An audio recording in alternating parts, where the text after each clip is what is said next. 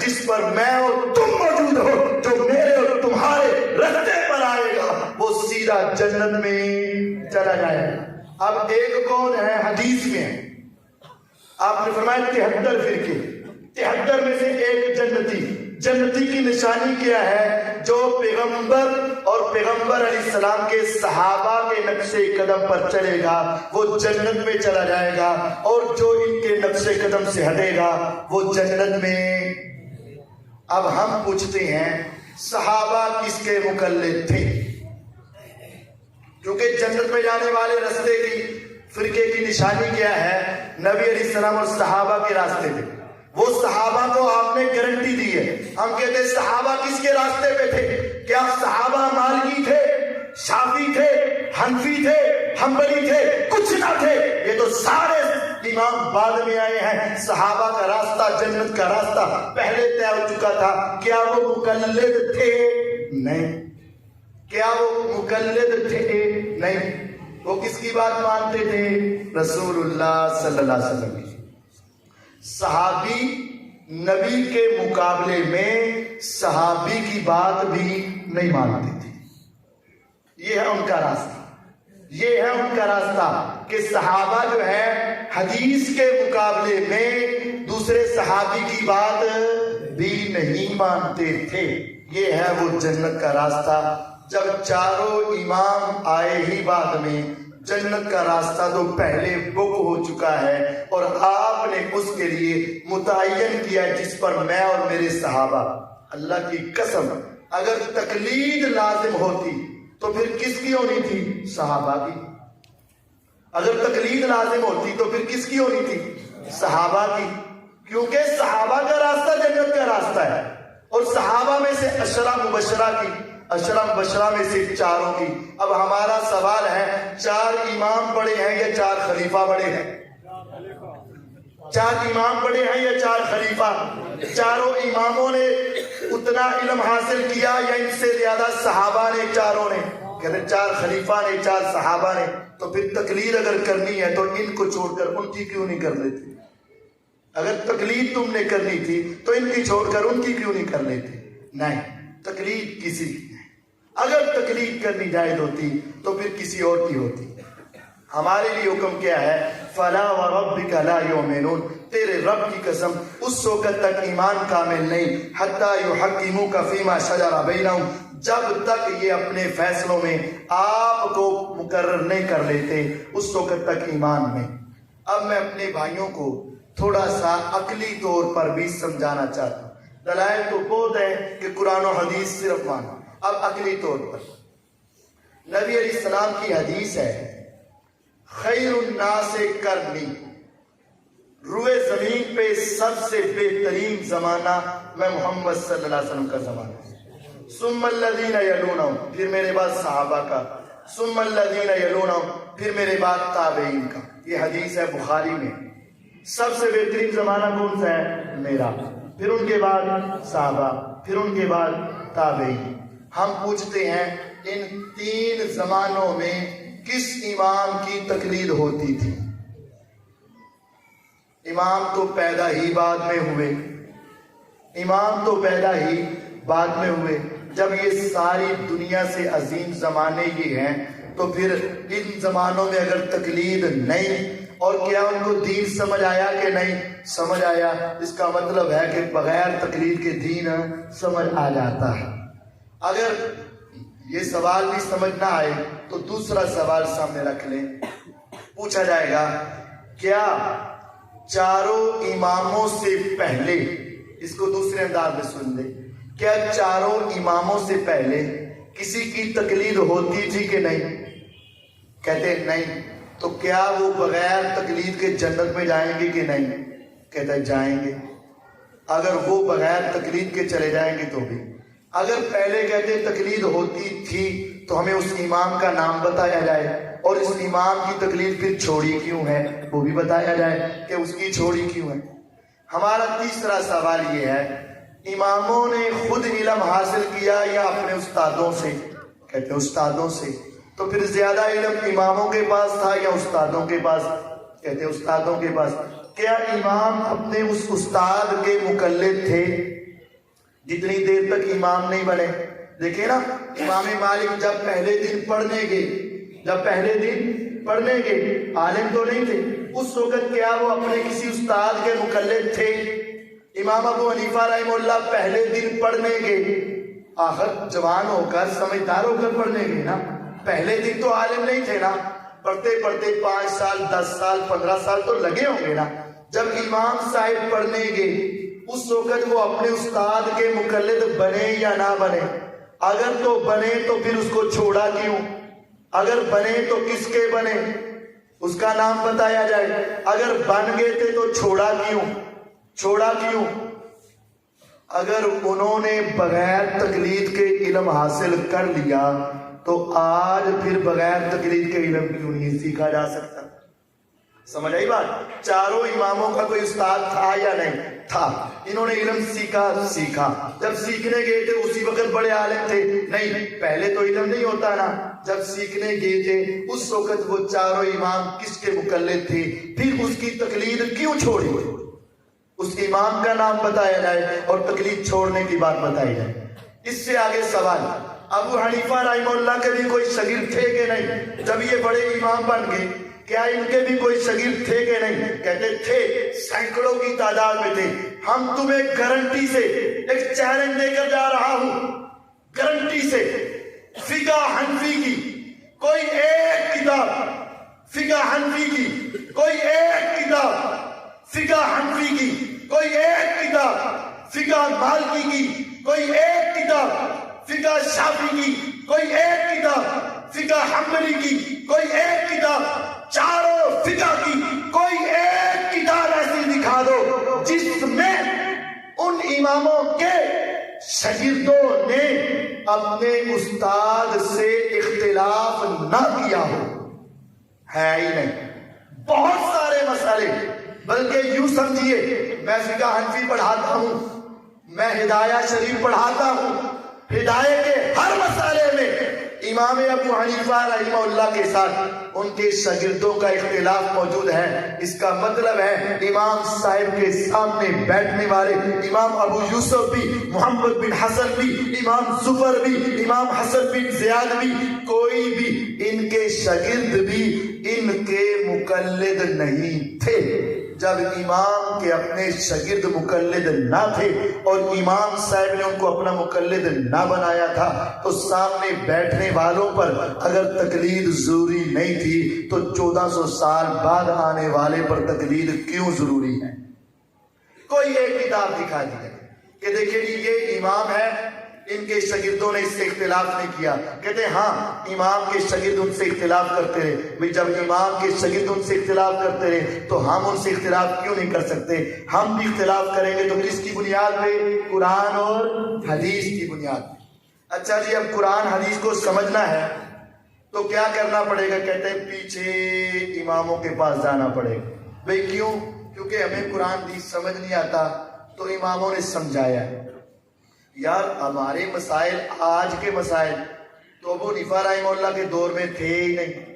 دیکھیں روزے کی حالت میں انسولین لگائی جا سکتی ہے یا نہیں؟ امام ابو حنیفہ رحمہ اللہ کے دور میں یہ شوگر اور انسولین ہوتی تھی؟ انجیکشن ہوتا تھا. گر جائیں، چوٹ لگ جائے تو ٹیٹنس کا ٹیکہ لگواتے ہیں. چوٹیں لگ جائیں، رگڑے لگ جائیں تو ٹیکہ لگواتے ہیں. روزے کی حالت میں انجیکشن لگوایا جا سکتا ہے یا نہیں؟ سوال ہے ہمارا. اگر کوئی انسان کہتا ہے چاروں اماموں کے مقلد بننا ضروری ہے، پھر ہم کہتے ہیں اس مسئلے کا حل ہمیں کہاں سے پیش کرو؟ چاروں اماموں سے. ان کے دور میں تو تھا ہی نہیں. کہتا نہیں یہ اب سمجھنا پڑے گا. یعنی اس موقع پر امام کی تقلید سے باہر نکلنا پڑے گا. بھئی اس میں نکل سکتے تو باقی مسائل میں کیوں نہیں نکل سکتے؟ بھئی اس میں نکل سکتے تو باقی مسائل میں کیوں نہیں نکل سکتے؟ اسی طرح بہت سارے جتنے آج جدید ترقی والے مسائل ہیں ان تمام مسائل میں امام صاحب کی بات موجود نہیں ہوگی، تو ہمیں کیا کرنا پڑے گا؟ قرآن و حدیث سے اجتہاد کرنا پڑے گا اور وہاں سے مسئلہ اخذ کرنا پڑے گا۔ اور ہم یہ کہتے ہیں بھائی اگر اپنے مسئلے سمجھنے کے لیے تو نے اتنا لمبا سفر کیا، 1 صدی 2 صدی 3 صدی 4 صدی، تو نے 11-12 صدیوں کا سفر کر کے امام ابو حنیفہ رحمہ اللہ تک پہنچا ہے، تو 1 صدی 2 صدیوں کا سفر اور کر کے محمد الرسول اللہ صلی اللہ علیہ وسلم تک پہنچ جا۔ اگر تیرے آج کے مسئلے تم کہتا ہے فقہ حل کرتی ہے، میں کہتا ہوں اگر 12 صدیوں کا فاصلہ طے کر کے ان سے کروا رہا ہے، 1 صدی اور ذرا آگے طے کر لے، صحابہ تک پہنچ جا، 1 صدی اور آگے چلا جا، محمد الرسول اللہ صلی اللہ علیہ وسلم تک چلا جا۔ کیا واقعہ ہے کہ جب تم اتنا راستہ اس امام تک طے کر لیتے ہو تو آگے تو راستہ ہی بڑا آسان ہے، فتنے تو بعد میں ہیں، فساد تو بعد میں ہے، اختلاف تو بعد میں ہے، آگے تو راستہ ہی بالکل کلیئر ہے، سارے کتاب و سنت کے متبع تھے۔ جب اتنا فاصلہ پیچھے جاتے ہو، یا تو اب مانو اب کے اماموں کی، تو جب پیچھے جاتے ہو تو پیچھے پھر محمد الرسول اللہ صلی اللہ علیہ وسلم تک کیوں نہیں پہنچ جاتے؟ اور پھر آخری بات، لطف کی بات یہ ہے، ایک مسئلہ بتا کے جا رہا ہوں، ویسے یہ میرے پاس ایک پوری کتاب ہے، آپ نے کتاب سنی ہوگی مصنف ابن ابی شیبہ، حدیث کی کتاب ہے، امام بخاری رحمہ اللہ کے استاد ہیں ابو بکر بن ابی شیبہ، انہوں نے پورا جس طرح ہوتا ہے نا کتاب الصلاۃ نماز کا بیان، کتاب الزکات زکات کا بیان، کتاب الحج حج کے سارے مسئلے، انہوں نے اسی طرح کتاب لکھ دے نا، آخری باب لکھا ہے، بتا دوں غصہ تو نہیں کریں گے، محدث نے لکھا ہے کتاب الرد علی ابی حنیفہ، انہوں نے کہا ہے فقہ کا یہ مسئلہ ہے اور حدیث کا یہ مسئلہ ہے، پہلے وہ حدیث نقل کرتے ہیں اور بعد میں فقہ کا مسئلہ نقل کرتے ہیں، تقریباً 500 سے زائد حدیثیں، ایک طرف حدیث نقل کرتے ہیں اور ایک طرف فقہ نقل کرتے ہیں، اور وہ یہی کہتے ہیں لوگوں تقلید چھوڑ کے حدیث کی طرف آ جاؤ۔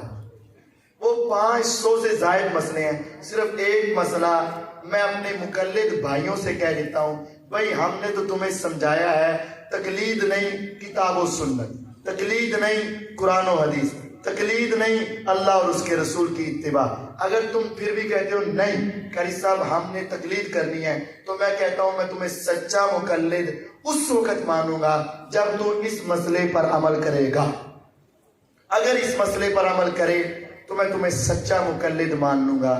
وہ مسئلہ کیا ہے؟ میں کوئی برا مسئلہ نہیں سنانے لگا، برے مسئلے بھی ہیں۔ ہدایہ کتاب میں لکھا ہے کہ امام کو نمازیں پڑھانے اور جمعہ پڑھانے کے پیسے لینا حرام ہے، اور ہدایہ فقہ کے اندر لکھا ہے قرآن پڑھا کر بچوں کو اس کی اجرت لینا حرام ہے، حدیث میں جائز ہے اور فقہ کے اندر کیا ہے؟ حرام ہے۔ ہم کہتے ہیں میرے بھائیوں تم فقہ کو اپنے سینے سے لگا لو اور تقلید کو کوٹ کر پکڑ لو، زور سے پکڑ لو، اور آج ہی اعلان کر دو آج کے بعد میں سچا مقلد ہوں، آج کے بعد میں پکا مقلد ہوں، آج کے بعد میں پکا ابو حنیفہ رحمہ اللہ کی تقلید کروں گا، آج کے بعد میں نے مسجد سے وظیفہ میرے لیے حرام، بچوں کی پڑھائی کے پیسے حرام، جمعے کے پیسے حرام، اور میں نے جو تمہیں نمازیں پڑھائی وہ سارے پیسے حرام، میں سارے پچھلے واپس بھی کروں گا اور آئندہ تم سے کوئی مطالبہ نہیں کروں گا، کیونکہ میں ابو حنیفہ رحمہ اللہ کا کیا ہوں۔ اس کے اوپر میرے بھائی نہیں مانتے۔ بھائی اگر اس موقع پر امام صاحب کی بات کو تم نہیں مانتے، میں بھی نہیں مانتا، تو میں پھر تمہیں دعوت فکر دیتا ہوں کہ یہ خدا را اگر تم اپنے پیٹ کی خاطر، اگر تم اپنے بچوں کی خاطر، اگر تم اپنی اولاد کی خاطر، اگر تم اپنی دنیا کی خاطر، اگر تم اپنے مال کی خاطر امام ابو حنیفہ رحمہ اللہ سے اختلاف کر سکتے ہو، تو پھر تمہیں آقا کی حدیث کی وجہ سے، پیغمبر کی حدیث کی وجہ سے اللہ کے قرآن کی وجہ سے بھی امام صاحب کی بات کو چھوڑ کر کتاب و سنت کی طرف آنے کی دعوت دیتے ہیں۔ اگر حدیث چھوڑ کے امام کی بات مانتے ہو تو پھر پیٹ چھوڑ کر بھی امام کی بات مان کے سچے مقلد بن کے دکھاؤ، نہیں تو پھر سراسر موم ہو جا یا سراسر سنگ ہو جا۔ ایک طرف آ جاؤ، دو رنگی چھوڑ دو، کتاب و سنت کی طرف آؤ اور تقلید سے اپنی جان چھڑاؤ۔ اللہ تعالیٰ ہمیں سمجھنے اور اپنی اصلاح کرنے کی توفیق عطا فرمائے۔ وآخر دعوانا الحمدللہ۔